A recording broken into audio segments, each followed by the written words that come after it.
Hello हमारे class 10 के प्यारे बच्चों, कैसे भैया आप लोग।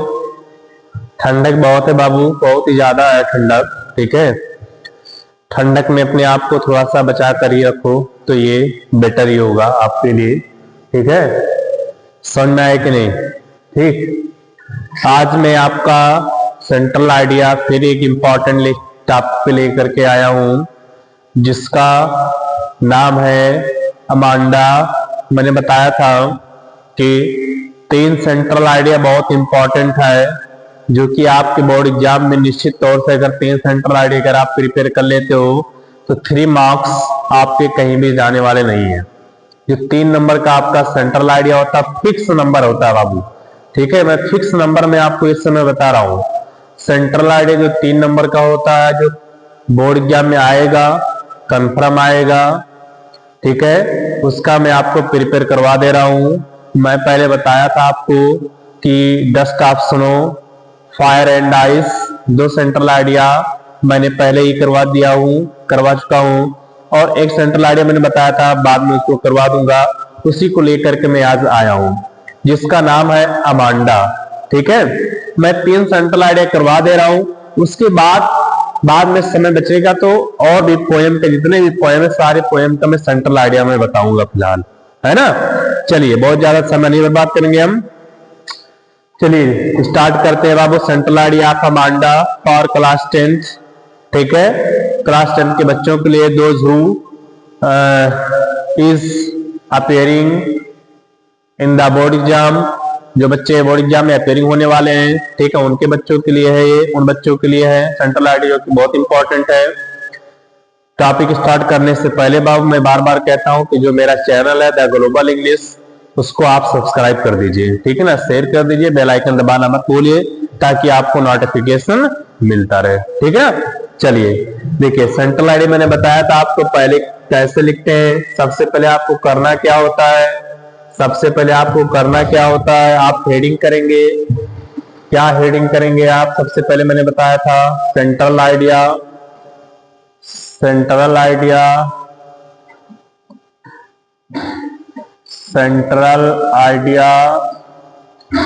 ये आपको ऐसे हेडिंग करना है यहां तक सेंट्रल आइडिया।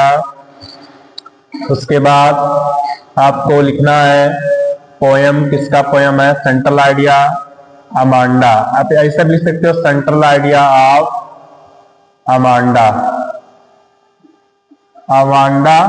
का सेंट्रल आइडिया। ठीक है, यही हो गया। ठीक है, ये आपका बोर्ड एग्जाम है बाबू, ये मान के चलो कि 2026 में आपका निश्चित तौर पे आएगा ही आएगा। ये 3 नंबर का आपका फिक्स है ना। 3 नंबर का मान के चलो कि बोर्ड एग्जाम में आपका कहीं भी जाने वाला नहीं है। ठीक है, ये समझ जाओ। तो जितने भी बच्चे हैं वहां हमसे जुड़े हुए हैं या नहीं भी जुड़े हुए हैं, ठीक है, तो उन बच्चों की जरूरत है जुड़ने की हमारे चैनल से कि ताकि इंग्लिश में जो है वो टारगेट जो मैं रखा हूं इंग्लिश में रखा हूं वो आउट ऑफ 100 में से आउट ऑफ 100 आपका कहीं भी जाए ना। ठीक है, इसको आप एग्जाम में ऑब्टेन कर लो। ठीक है ना, मैं सारी चीजें मैं प्रिपेयर करवा रहा हूं, सेट लेकर के आ रहा हूं आपके सामने करवा रहा हूं। तो बहुत सारी चीजें मिल रही है, लेटर एप्लीकेशन, रिपोर्ट राइटिंग, देखिए किस तरह से मैं सॉल्व करवा रहा हूं, पूरा वीडियो मेरा देखिए, वॉच कीजिए।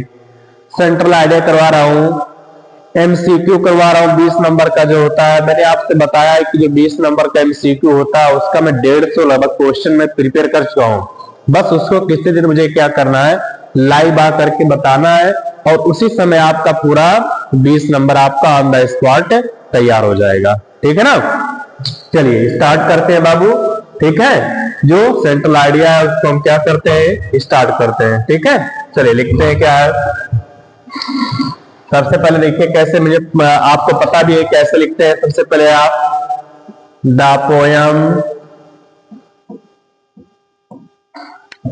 पोयम यहां पर डबल इन्वर्टर कामा लगाएंगे। अब यहां पर डबल इन्वर्टर कामा लगाएंगे तो लिखेंगे आप ब्लैक पेन से अमांडा। क्या लिखोगे, ब्लैक पेन से आप अमांडा लिखोगे, यहां पर आपको लिखना है। ठीक, फिर आगे लिखना है आपको is composed is composed by a great poet। फिर यहाँ पे आपको क्या करना है, ब्लैक पेन से, फिर पोएट का नाम और पोएम का नाम आपको ब्लैक पेन से होना चाहिए। मैं आपको बार बार बताता हूं, रॉबिन क्ले,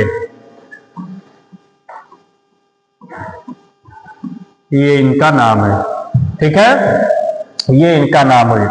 पोएट का नाम और पोएम का नाम बाबू गलत नहीं होना चाहिए, इस बात को आप याद कर लो। ओके, चलिए आगे चलते हैं। फिर इसमें क्या है, हु, इसमें लिखते चलेंगे हम लोग, हु हाईलाइट्स, एक बच्चे की कहानी है अमांडा, बहुत ही अच्छी कहानी है। Who highlights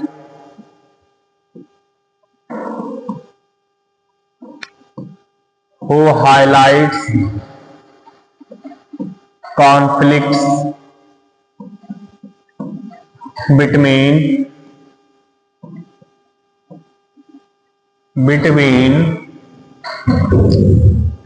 a child's desire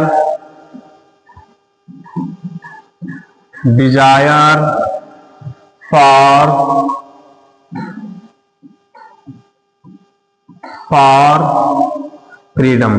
मतलब इसमें क्या होता है, एक बच्चे की स्टोरी है बाबू, जो कि क्या करती है, ये इसके माता पिता हमेशा इसको क्या करते रहते हैं, डांटते रहते हैं, हमेशा इसको कहते हैं अमांडा ये कर लो, ठीक है, अमांडा वो कर लो, ठीक है, हमेशा उसको डांटते रहते हैं बाबू बच्चे हो, लेकिन उनको इतना भी नहीं डांटना चाहिए। फॉर फ्रीडम एंड फ्रीडम, आगे लिखिए, इसमें बहुत इजी वर्ड में मैं लिख रहा हूं बाबू, फॉर फ्रीडम, इसको थोड़ा सा डिजिटल वाले में यही समस्या होता है। फ्रीडम, इमेजिनेशन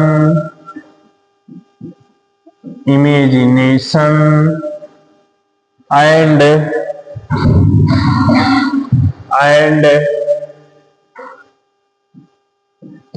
the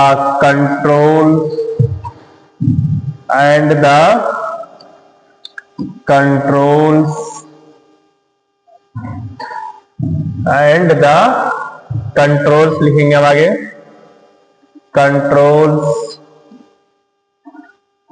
एंड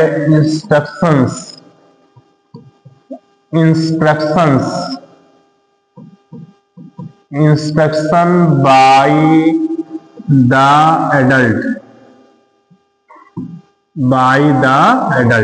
हमेशा जो बड़े लोग होते रहते हैं उसे हमेशा निर्देश देते रहते हैं, अमांडा ये कर लो, अमांडा वो कर लो, हमेशा उसके जो घर में छोटे बच्चे होते नहीं है, करते हैं कि ये कर लो वो कर लो, लेकिन उनके बेचारों जो बच्चे होते हैं उनका कोई सम्मान नहीं करता, ना तो उनका कोई समझता, उनकी भावनाओं को कोई नहीं समझता है ना, ये कर लो वो कर लो, हमेशा क्या करते रहते, लोग उनको डांटते और फटकारते रहते हैं, ठीक है।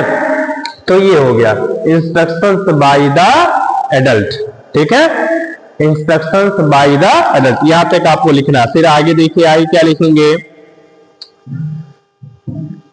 Amanda is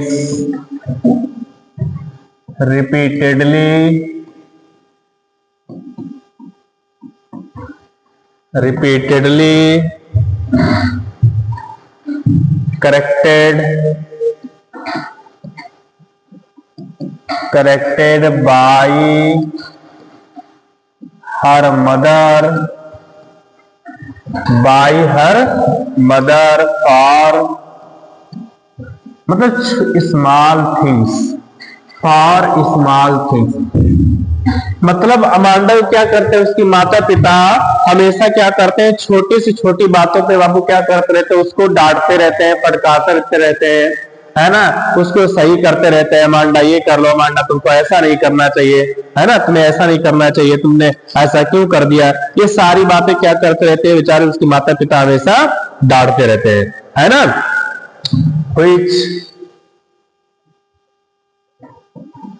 which makes her feels or feels restricted and irritated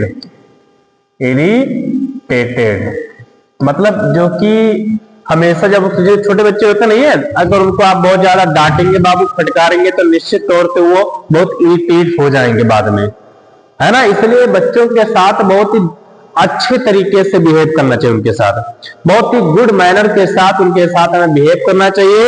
और सभी पेरेंट्स की ड्यूटी बनती है कि अपने बच्चों के साथ जो है बहुत अच्छे तरीके से क्या करे, वो उनके साथ बिहेव करे, ठीक है। आगे चलिए क्या है, to escape this Amanda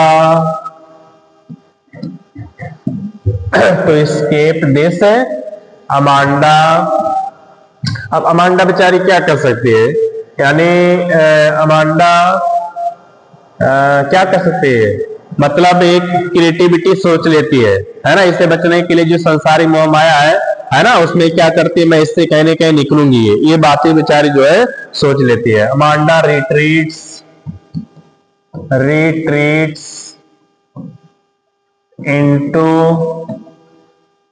into imaginary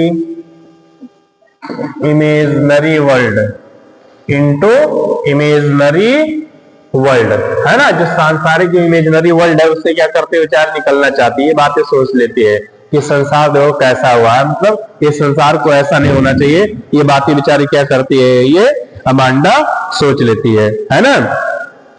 where she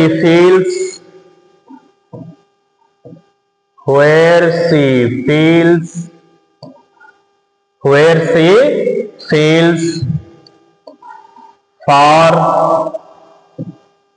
free, peaceful and independent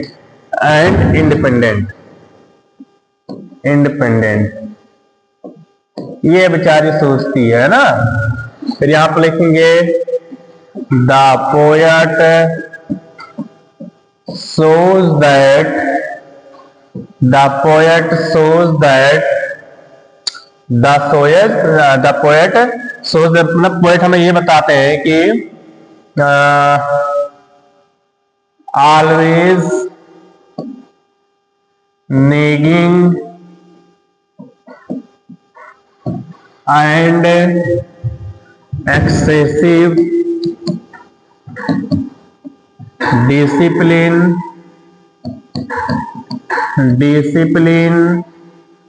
can suppress